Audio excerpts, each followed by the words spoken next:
Okay class, this is the continuation of the part 3 of part 3 video of the topic on interest rate.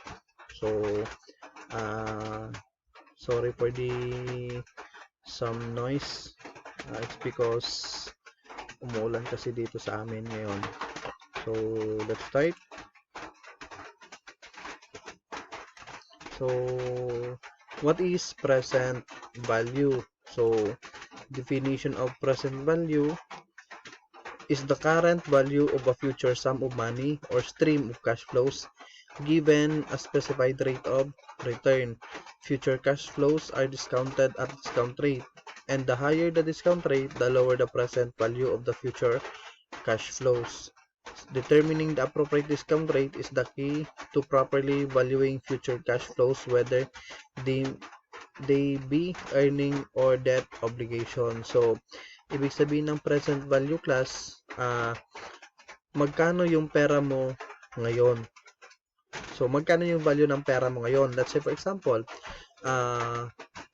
tinitingnan mo, after 10 years, meron kang 1 million. So, 1 million after 10 years. Ngayon, magkano, by applying present value, magkano yung 1 million ngayon?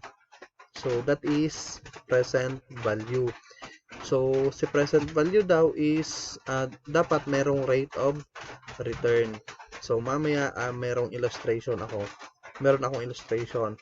So, this will be the key takeaways. So, ito dapat yung maintindihan natin. Number 1, present value states that an amount of money today is worth more than the same amount in the future. So, ibig sabihin daw nito class is, let's say for example, gusto mo magkaroon ng 1 million after 10 years. So, magkano ngayon yung pera mo? Magkano ngayon yung value ng 1 million ngayon? So, next, in other words, present value shows that money received in the future is not worth as much an equal amount received today.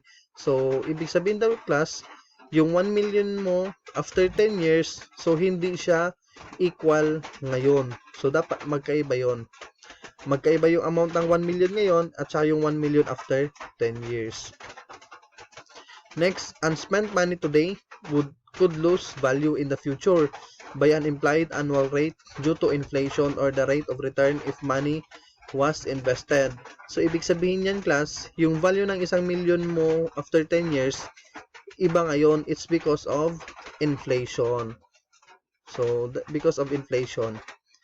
And then lastly, calculating present value involves assuming that a rate of return could be earned on the funds over the period.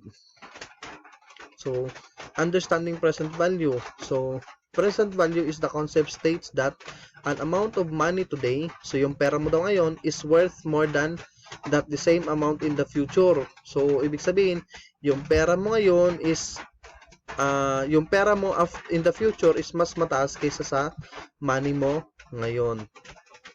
O di kaya, yung value ng pera mo ngayon is hindi na ganun ang value ng pera mo in the future. So, in other words, money received in the future is not worth as much as an equal received today.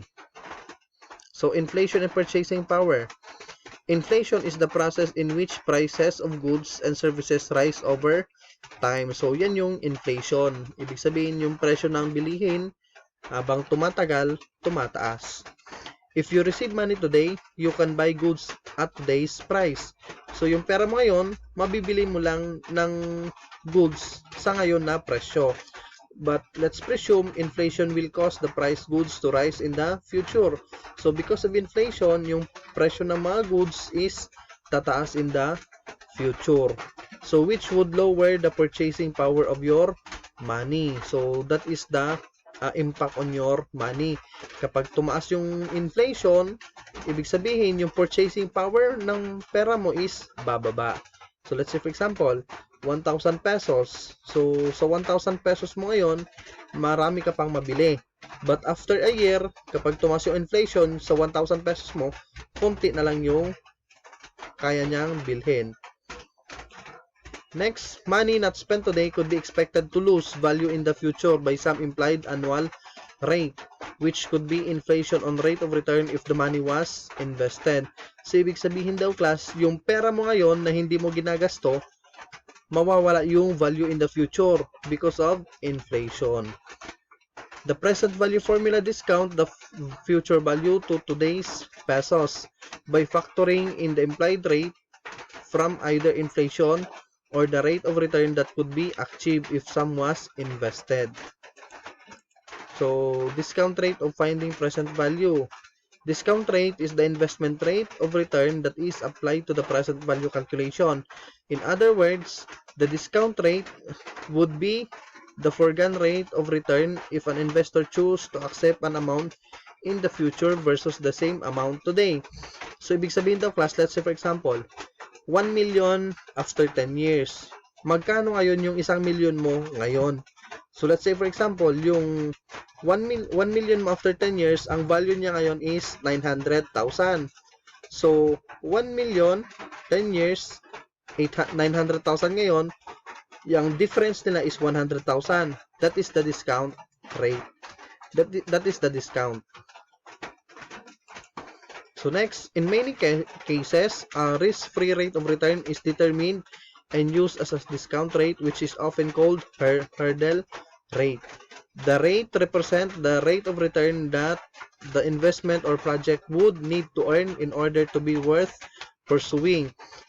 Philippine Treasury Bond rate is often used as the risk-free rate because treasuries are backed by the Philippine government. So, for example, if a 2-year treasury paid 2% or yield, the investment would need to at least earn more than 2% to justify the risk. Ibig sabihin daw, class, kapag yung interest na inuutang ng gobyerno sa mga tao is 2%, so dapat yung magiging income ng government is mas mataas kaysa 2%, right? Kasi nga, if it is lower than 2%, lugi yung government. Naintindihan? Next, the discount rate is the sum of time value and the relevant interest rate that mathematically increases future value in nominal or absolute terms. Conversely, the discount rate is used to work out future value in terms of present value, allowing a lender to settle on the fair amount of any future earnings or obligation in relation to the present value of the capital. The word discount refers to the future value being discounted to present value. So, meron tayong ito formula, class. Present value is equals to future value divided by 1 plus rate raised to n. Ito yung legend. Future value for the FB. Rate of return for the R. N for number of periods. Future value versus present value. So, comparison of present value with future value best illustrates the principle of time value of money and the need for charging or paying additional risk-based interest rates. So, let's proceed, class, para mas maintindihan nyo. Ito yung meaning ng future value. It is the value of a current assets at a specified date in future based on assumed rate of growth. Ito naman yung present value. So, present value is the current value of the future sum of money or stream of cash flow. So, nabasa na natin yan kanina. So, ito yung illustration, class. So, this is future value. Let's say, for example, mag-i-invest ka ng 50,000 ngayon. Naintindihan? Mag-i-invest ka ng 50,000 ngayon. The question is, after 10 years daw, how much will be your money considering you invest it on 10% per annum? So, nag-invest ka ng 50,000 ngayon. In-invest mo ngayon sa na magbibigay ng 10% per year. So, the question is, magkano siya after 10 years? So, that is future value. So, ito yung time. So, yung time, that is 10 years, right? So, take note, class. Nag-invest ka ng 50,000. Which is, yung return, 10% per year. So, the question is, pagkatapos ng 10 taon, magkano na yung 50,000 mo? So, that is future value. While present value naman, ito yung present value. What will be the value of your money today after 10 years? Ito daw class, 1,000,000. Itong 1,000,000, ito yung pera mo pagkatapos ng 10 taon. The question is, magkano yung 1,000,000 ngayon? Naintindihan? So, tingnan nyo ito klase, itong arrow. So, yung present value, magkano yung present value ng 1,000,000 ngayon? Naintindihan? Itong time, this is the 10 years. Ito yung length. That is present value. So, magkaiba yung future value at saka present value class ha. So, yung future value, magkano siya after 10 years? Yung present value naman, magkano yung pera mo ngayon? Naintindihan? So, magkano yung 1,000,000 ngayon? So, that is present at saka future value. So, that's all class for this discussion. Hope you understand. So, if you have a clarification, kindly ask me.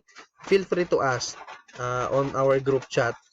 And then, don't message me privately. Doon lang sa group chat class para naman, if ever you have a question, so, mabasa din ng mga classmates nyo. So, that's all. So, thank you.